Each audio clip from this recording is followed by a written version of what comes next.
It's okay. I do everybody that way. You'll just have to spread the word next time he doesn't bring anybody. But you know, we all have something important to say, and this is a chance to say it.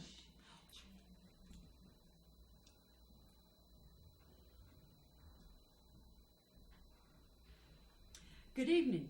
My name is Thurman Greco, and I am the hostess of a program called Let's Live. And we are covering a very, very important subject tonight that we covered last week as well. And it's on homelessness.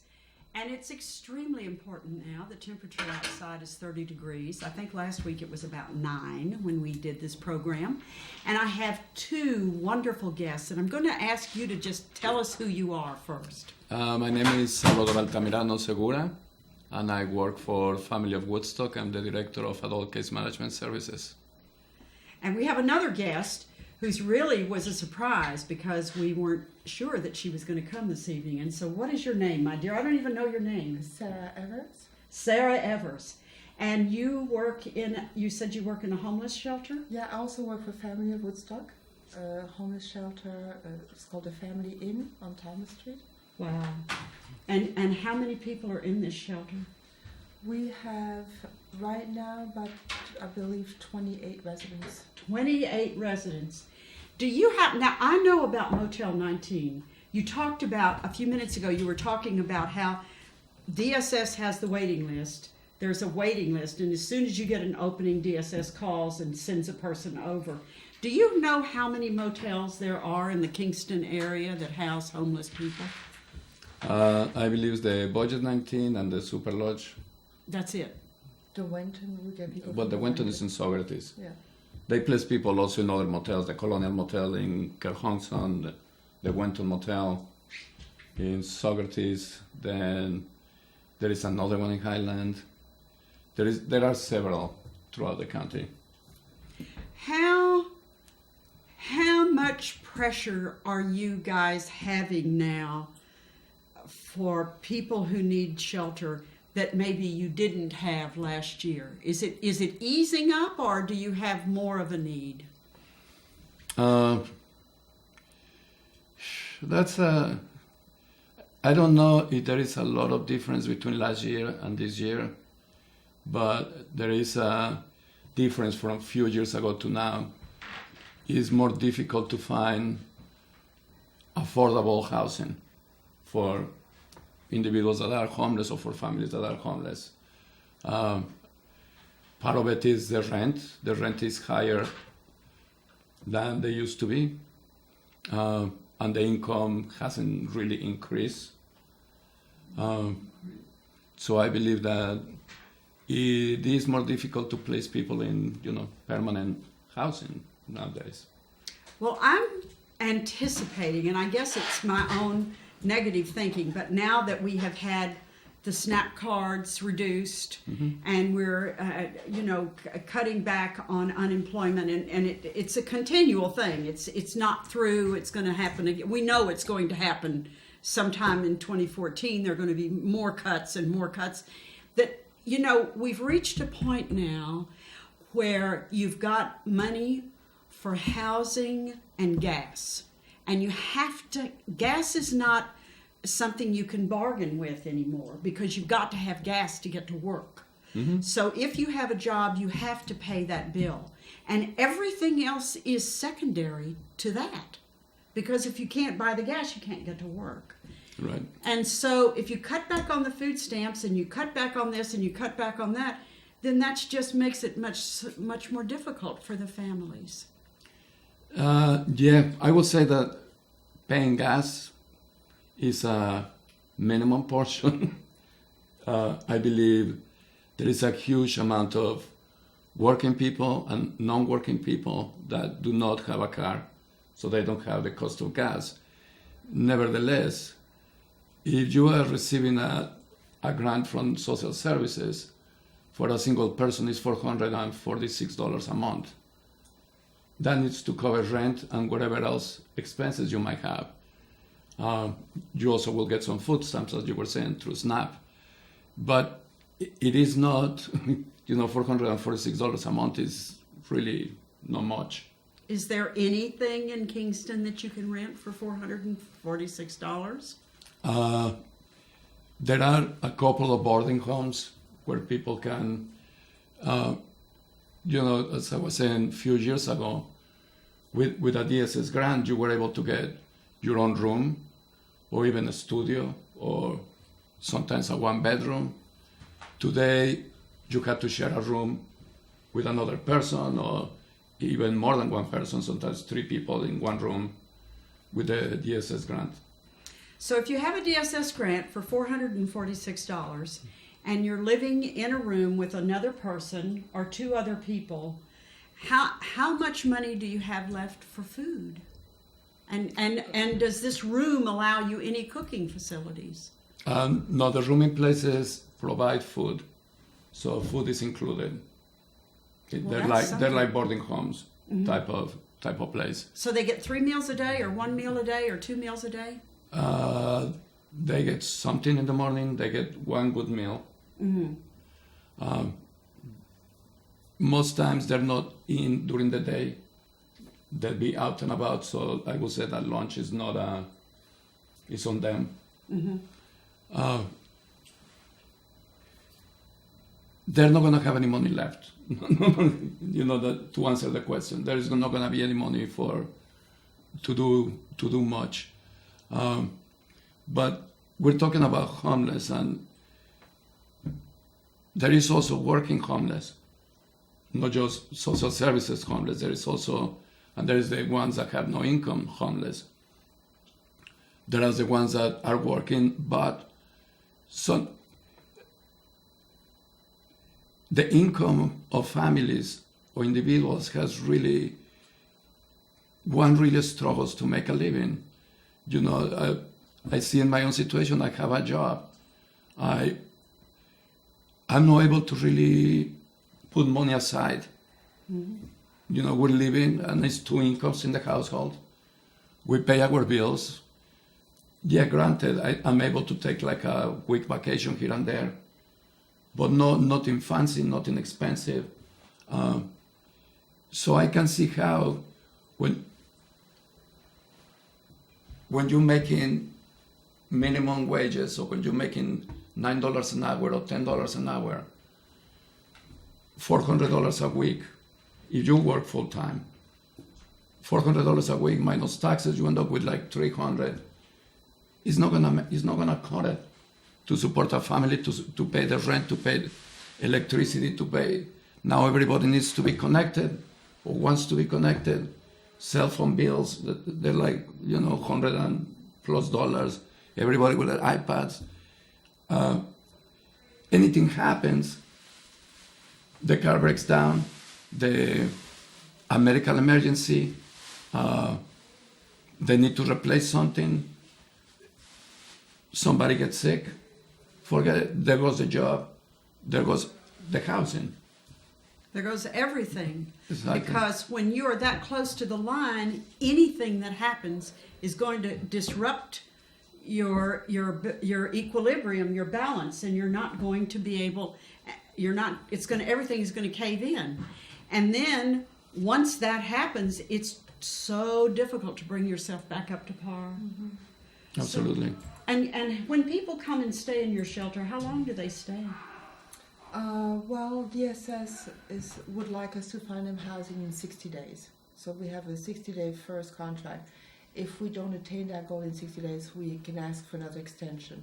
But I would say the average is about 3 months, 2 to 3 months, tops. Have you ever had anybody that you couldn't find a home for by the second extension?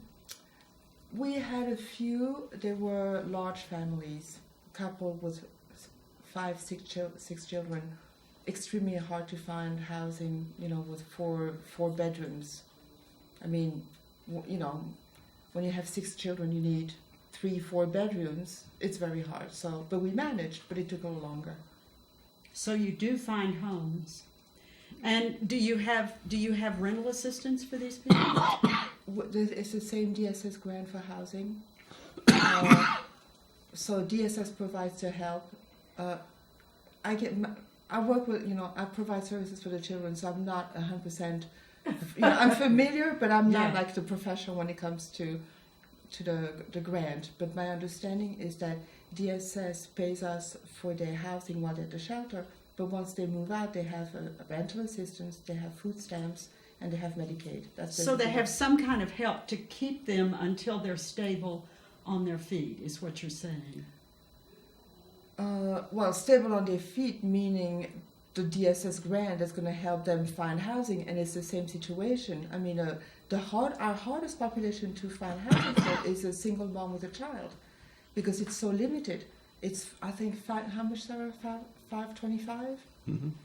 So you would need, you need one bedroom, at least one bedroom, but you can't find a one bedroom for that. And it's the same situation. All the grant, the housing grant goes just for the housing. Hopefully, all the utilities included, and then there's not a penny left, and there's food stamps and Medicaid. So I mean, a cup of coffee or a token to take the bus. There's no cash. Right, there So- is no money. Yes. You So- know, when the real estate bubble, however they call it, happened, the price of homes went way up. The rents went way up. Now it's a completely different reality. You know, the rents really haven't gone down that much. They went down a little bit a couple of years ago. But the income and the salaries never really went up at that level. People are still making the same. Then we had a crisis. A lot of people lost their jobs. You know, we encounter many people who actually own a home and end up homeless. They lost their home because they couldn't pay the mortgage and they end up homeless. We work with many people that have been on unemployment or were in unemployment. Some that their unemployment ran out. They were working people all their lives. You also, of course, have another population which suffer from, mental illness. You have population who suffer from substance abuse or alcoholism. So the bottom line, anybody can end up homeless. That's homeless is not one category of people. It's just a situation that happens and can happen to many different people. I bet you that the person that was paying their mortgage and had a job didn't think, hey, next year I'll be in a homeless shelter. But many were placed in a motel or they couldn't afford it anymore. Well, and the difficult thing is, and I saw this in the pantry, people would come in. You could also be homeless because of a hurricane as well. Absolutely, You can be totally natural wiped disaster. out. You can be totally Absolutely. wiped out because of cancer. You can be totally wiped. I mean, there's a lot of things that can totally wipe you out financially. They would come into the pantry, and people would come, men especially, it would be so tragic. They would come in. One came in so angry. He said, I am an able-bodied man. I have worked all of my life, and I am still strong. I am healthy. I have been fired for the first time in my life, and I know that I'm never going to work again. And it took him months to even calm down, because he had been proud of himself. And then here he was, he saw himself go from here down to here. And then people who do not see him, do not know him, see him as what he was, because he had not a really nice car, but he had a fairly nice car. So people say, well, he shouldn't be in the pantry line. Look at that car.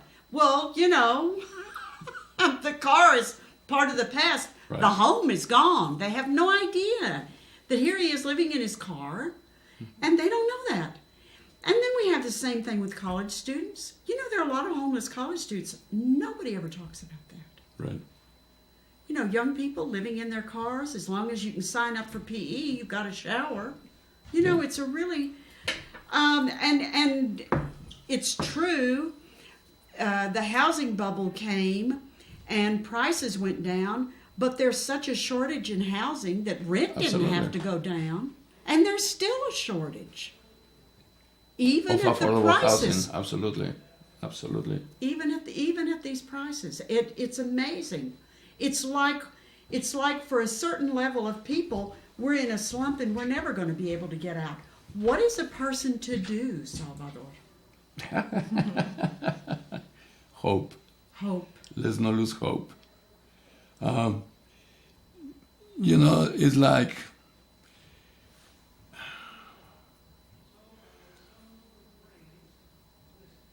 the first thing that as society we need to do is take the judgment out. Yes.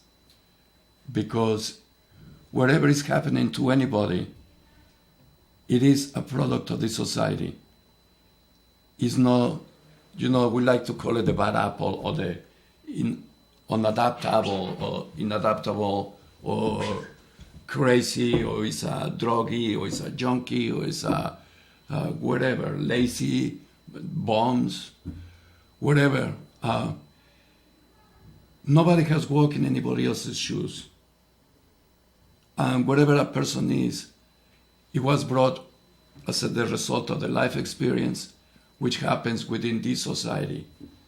And the rules of our society and whatever has happened is what has brought that person to that point. When we come into judgment, like you say, if I see somebody with a nice car, and I say, what is that person doing here? They don't need anything. Why did they want a bag of food from the pantry? They're taking from the one that needs it. And when the one that needs it is the one that has to look dirty or has to look like bad clothes, you don't know how many donations of clothing we get from people that are trash, with holes, stained. Thank All you. these are for the homeless. The homeless, if you don't want them because they're stained and they're broken, nobody else wants them.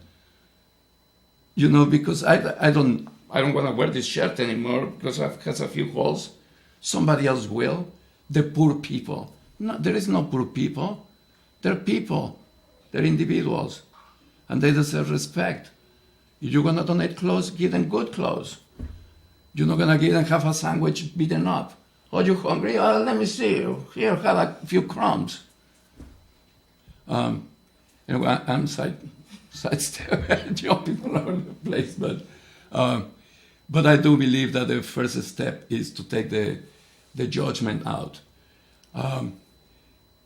You know, when somebody has a struggle and goes looking for an apartment, it's gonna show. It breaks down, as you were talking about this man, it breaks down on the self-esteem, which is huge. Mm-hmm.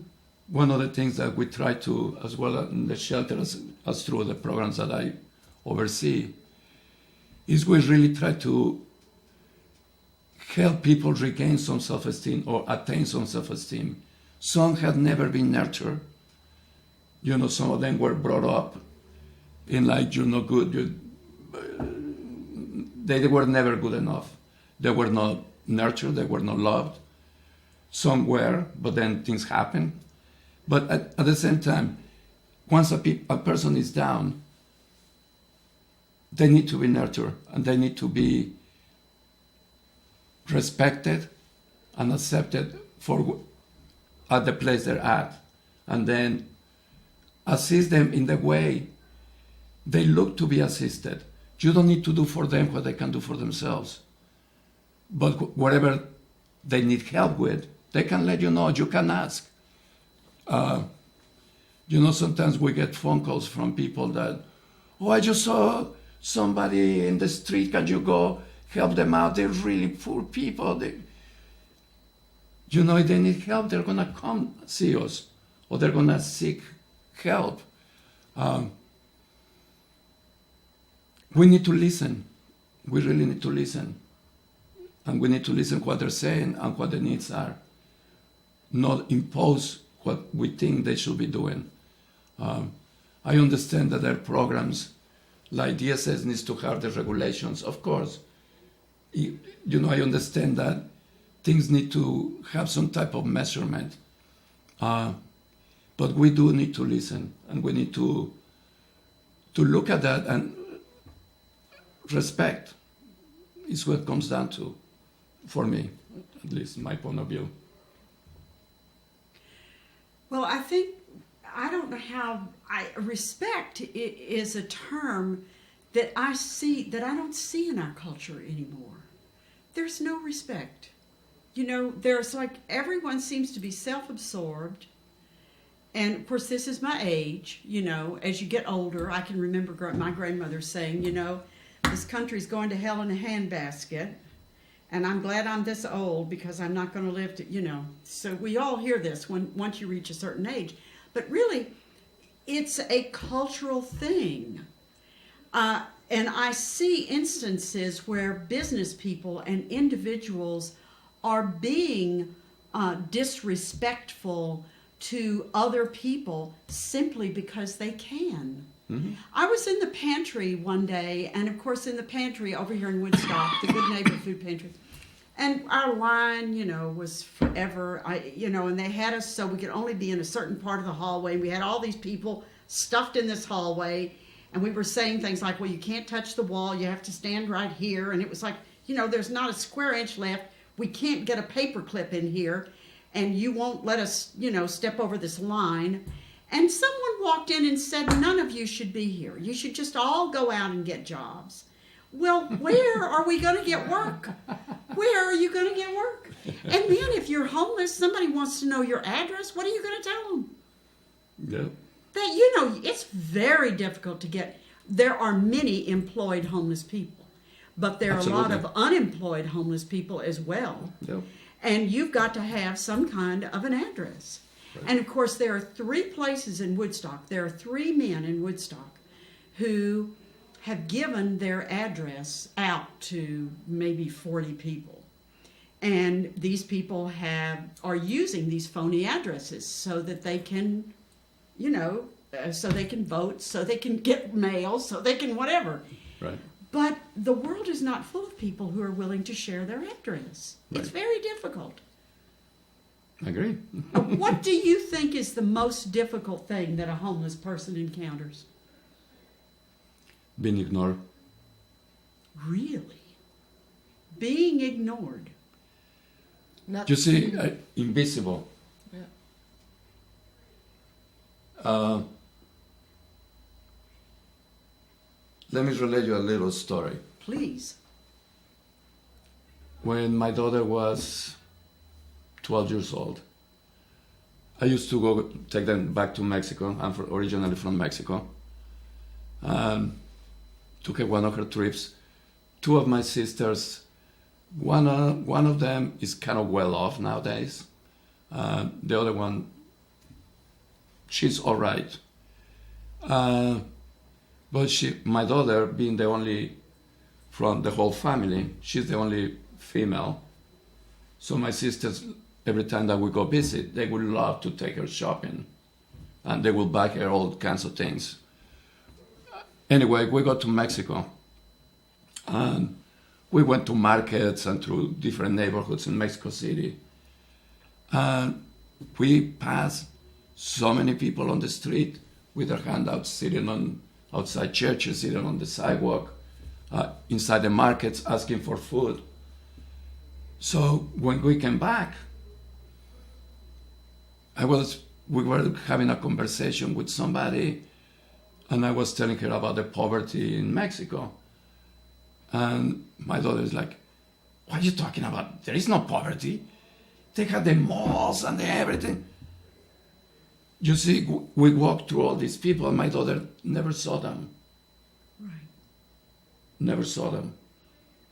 And I think we're trained ourselves and through society at large not to see somebody else's suffering. Mm-hmm. We ignore it unless it's somebody in an accident or something like that. But when we see somebody that in need, we have lost a lot of the sense of community, and that we are connected as human beings with each other, and we pretend they're not there. so I don't have to deal with it. And I think that's the most difficult part. That's very interesting. Not being, their existence not being acknowledged by many. The invisible. Right. What about the disabled homeless?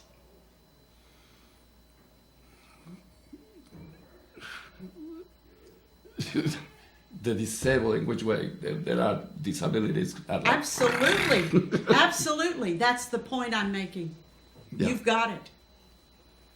There are so many. And so many different disabilities, and so many.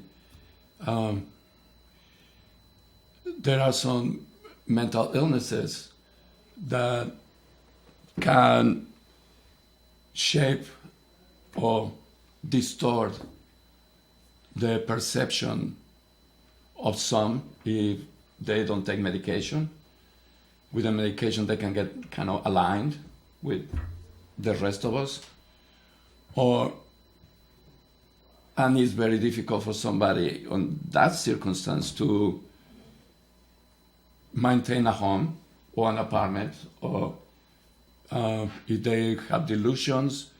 And part of it, I think, is just in the dealings with society at large, not as much the financial aspect, because some might have income coming from disability or from even social services as well. But also can be a terrifying world for them. And nobody wants to deal with that either. I think I really speak about mental illness, or start talking about mental illness first, because I think it's the most difficult one. If I see you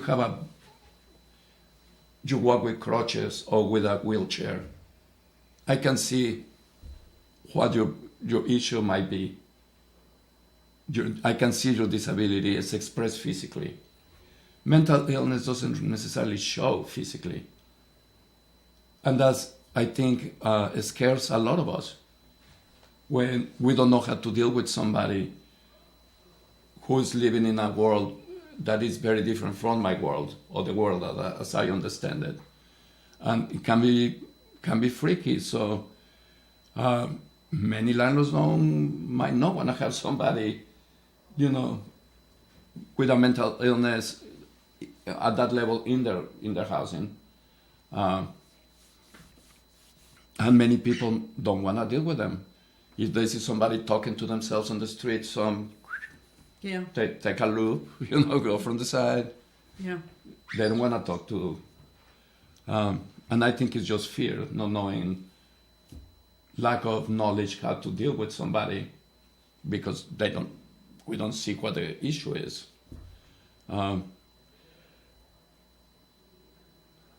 There is,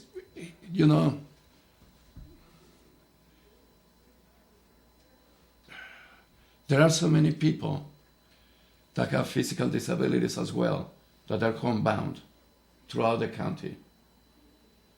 That this is, apart from homelessness. But they also need all kinds of services. But they don't get them. They end up, being taken. Once they had to call 911 because it's a medical emergency, and just becomes a crisis. We have an issue with transportation in the county.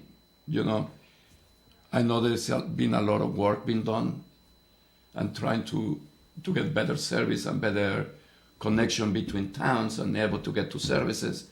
It's sporadic because not everybody travels. I understand you cannot have a bus going half an hour from every place to every place.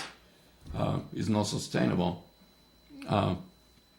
because there's not enough people traveling by bus. But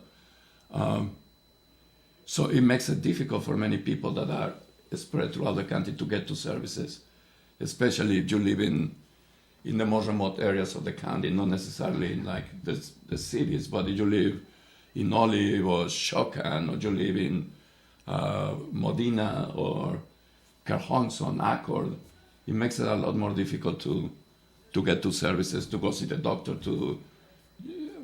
yeah.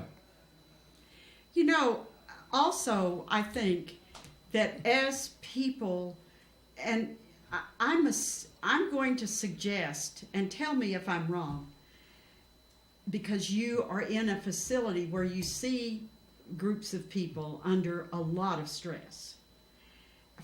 After a while, you can be a totally sane person.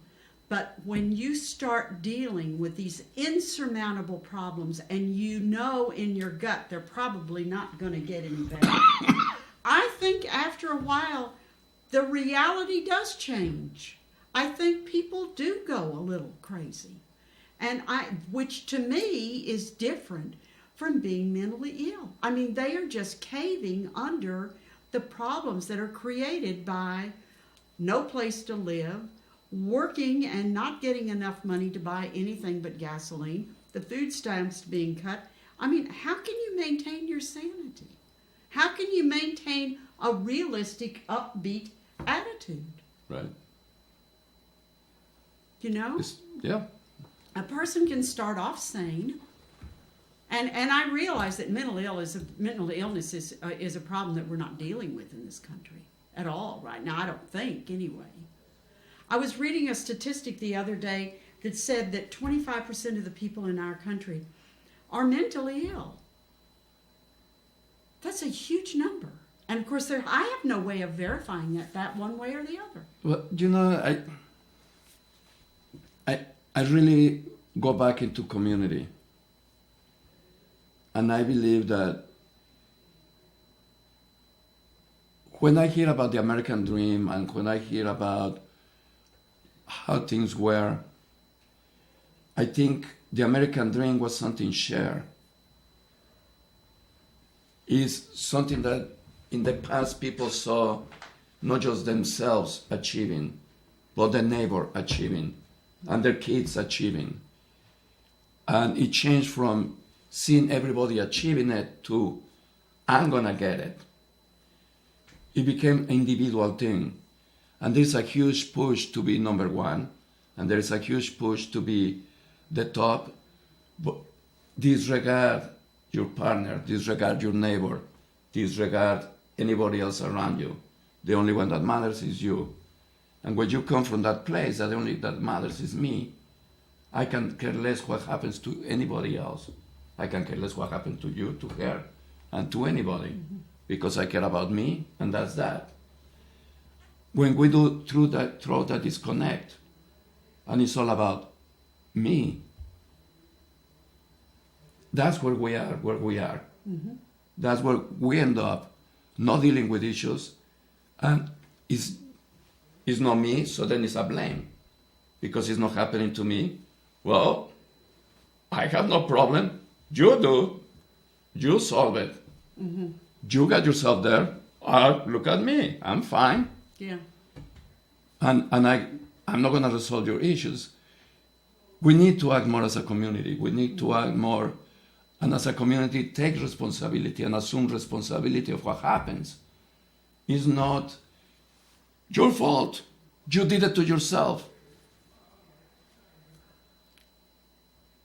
We have done it as a group, as a community. We contribute. So I will say where the hope lays is in the community, where the hope lays is with us. Not something miraculously is going to happen. You know, employers try to make money, business try to make money. But if the inequality is at the level that employees cannot make it to work because they're not making enough money to take care of business or their basic needs, it's not good for them either, because they're not going to have people working for them. So we need to, you know, something that blew my mind, I was doing a study on income inequality. And what blew my mind is in the 50s, the top paid 90% on taxes. Right. 90% of their income. Right now they pay nothing, and every time somebody says, well, let's tax the rich. Like, don't touch them. They're not going to give any jobs. Right. It just blows my mind. Yes. We need to share the wealth. Yes. You know, when we are in a time that we can look at these things because the disparity and the inequality is so huge. And a family, how long is this going to last? Where somebody goes to work every day, all day, and still cannot make ends meet. That's not sustainable. It has to change. It really is not sustainable. And it just creates a diseased society. Whoever the provider is doesn't feel good about themselves because they're working and they're not bringing enough. And they're going to be angry, reasonably, because they're working hard and there is not enough food on the table. The kids have needs. They're going to want this, they're going to want that. You have the whole consumerism going at them. And they're not going to be able to be provided because there is not enough. So the kids are going to try to get it and they're going to grow unhappy as well. And the parent is going to be upset. So it's not going to be all loving and nurturing. They might be. But there is going to be moments of anger. Anyway, it just affects in the whole, Yes. I'm just on the surface, but it will affect how we grow up and how we continue to develop under these circumstances. Well, and if you have a family and they're struggling to keep the roof on the table, the roof on the family, and food is out there somewhere else, so that they're not even getting properly nourished, and healthcare, you can forget it, and the car is maybe working, you're doing the best you can to keep the car going so that everybody can get to work. All you have to have is just a real small breakdown in some of this. Mm-hmm. One person has to go to the dentist for a serious tooth or whatever, or one person has to go to the hospital because they've got whatever. And then the whole thing is broken down because it's so tenuous. And then that's where the people end up needing homes. And what happens to the homeless people that are on the waiting list? You say there's a waiting list, and there's some motels, but these people are, it's 30 degrees out. Where are these people? There is not a waiting list. It's just, I believe the shelter has just certain amount of beds, 27, 28. So they try to maintain it full. The rest get placed in motels. Are there enough motels? That you need to ask to DSS. Are there enough motels? I don't think there are. Because in the pantries, we see people who do not. I see people who live in tents, and I see people, I know of at least one family in 4 that lives in a camper that's on the back of a pickup, so they don't have a kitchen, facilities or anything. And I know a couple of people that are living in abandoned buildings. Mm-hmm. And, this is cold. And what do you do when somebody comes in and says, I'm in a tent and I can't take it anymore?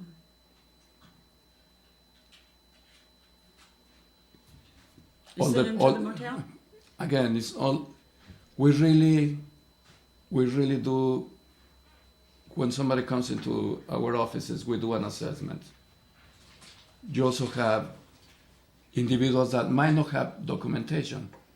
If they don't have documentation, DSS is not going to help them. Right.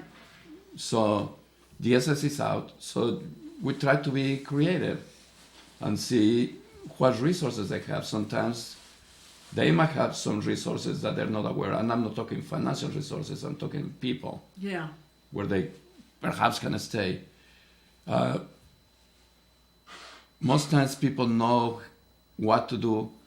Sometimes they just need a break for a couple of days. Mm-hmm. You have a migrant population.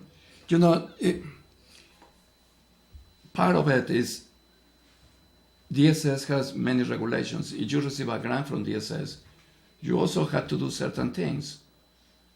You have to be actively looking for a job, or they have a program, CWeb, where you actually are placed to perform work in a non-for-profit for a certain amount of hours that will cover, as if you were being paid, will cover what DSS grant is. So you'll be working 20 hours, 15 hours. You pay off your grant, basically. You work Right. work off your grant. Oh, that's wonderful. That gives you dignity. They don't see it Yes, like that. I believe it is, and it gives them an It opportunity. gives them a motivation to find a job that actually pays them, and so they can get off DSS, which I think is brilliant. Yeah. But it does. It does give them self-esteem because they're doing something positive, and also sometimes opens the door. Might open the door. If somebody, it has happened at family. A couple individuals that were referred to us on CWeb now are employees. Very wonderful. Right. So it's good in that sense because it might open the door for them as well. To get a. But at the same time, for some, it's difficult, and it's not just that. There is no, like, you will have to, okay, some people have difficulty following directions. And some people have a lot of pride. And when they're told, okay, you're going to get $446 a month, and you have to do this to get it. $446, that's not a lot. If you're receiving DSS money, you are not to have any other income. If you have another income, you have to report it to DSS. And anything that you're making will be deducted from your grant. So, we can go on with this forever because there are some other programs as well. And there are some programs to assist people. There are some programs that provide subsidized housing. There are Section 8 vouchers to assist with rent. There are HOPWA vouchers. So there are other types of assistance as well. That is enough? No. I don't believe it's enough because we still have so many people seeking assistance. Like my dream will be to go to work and I get fired because there is nobody seeking assistance. Right, that would be wonderful. Absolutely. Then I go back to Mexico. Anyway, that didn't sound right? Sounded pretty good to me. It's Well, let me change it. This is not the American going and saving the world. This is the Mexican coming to America. turns the other way around. But when you said that, what came to mind was Lyndon B. Johnson from Johnson City, Texas. He was the one that started this war on poverty anyway, and that was in the 50s. Right. I mean, that was like 65 years ago, and we're still fighting it.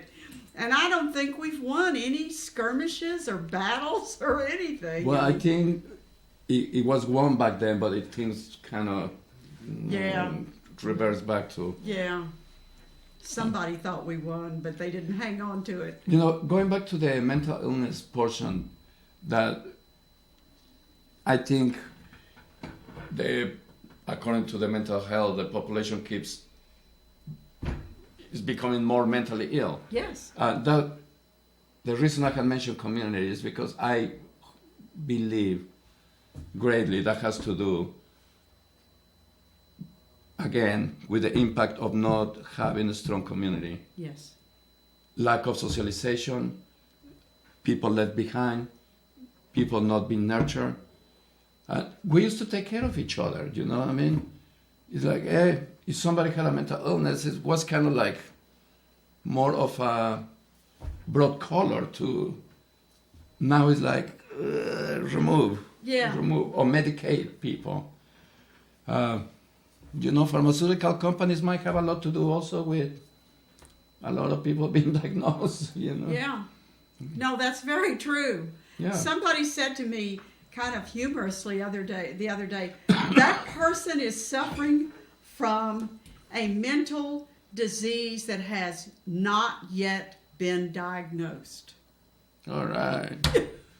It's like it took me a couple of minutes to catch on to that one, That's everybody. That's all of us, I'm in that boat too. But truly it is so difficult to be homeless. I think that must be one of the most difficult situations around. If you don't have a place, everything else can go. Right. Because if you don't have a place, you can't vote because you can't register to vote. When you live here and you go into your home, what is the feeling you get? What you going? I know you're going to a structure, to a room, or to whatever it is, but there is something else. It's a sense of belonging. There you go. You have a place where I it's belong safe, there. right? You have safety. You can relax. You don't have to worry. It's your space. Yes, and So you don't have that. if you're homeless, you do not have that, and that is so basic to functioning in life. You have to have this anchor. Right. Your home is your anchor, and it must be so difficult for those little children that you work with. Yeah, I believe that it is so unsettling for them, but they're not able to verbalize it. So their behavior is changing, the grades go down, they fight at school, they are very difficult with their parents. They become, troubled children. We try to make it as good as an environment as possible for the children. We have a playroom, we have activities, we try to make them feel welcome. But the parents also are going through a lot of difficulties. They don't have patience with their children as much as they would at home. So that also shows in the relationship parent-child. Some children who are a little older are totally aware that they are homeless and how it puts them in a different category. And so they're ashamed. They don't want the school to know. They don't want the school bus to drop them off at the shelter because the other kids in the school bus is like, where do you live now? What is that? And they feel ashamed. So there's a whole, it's difficult. It's very difficult for them. The little ones, the infants, the babies are the ones that you can distract, and they can be in the moment and still find joy. Children are so resilient, they always find joy. What a wonderful note to end on. We're down to our last minute, and give us your name again now. Salvador Altamirano Segura. And I'm his wife, actually, Sarah Eggers. Actually, I'm her husband. Well, it has been so nice to have you guys again. Thank you for having us. Yeah, listen, I'm going to. Can I ask you back? Sure. All right. Not next week, but we'll give Dinner? But thank you very, very much for coming. Thanks for the opportunity. And it's a very comfortable hour. It's been a good subject. And as bleak as homelessness is, we did end it on a laughing note. And thank you again. All right.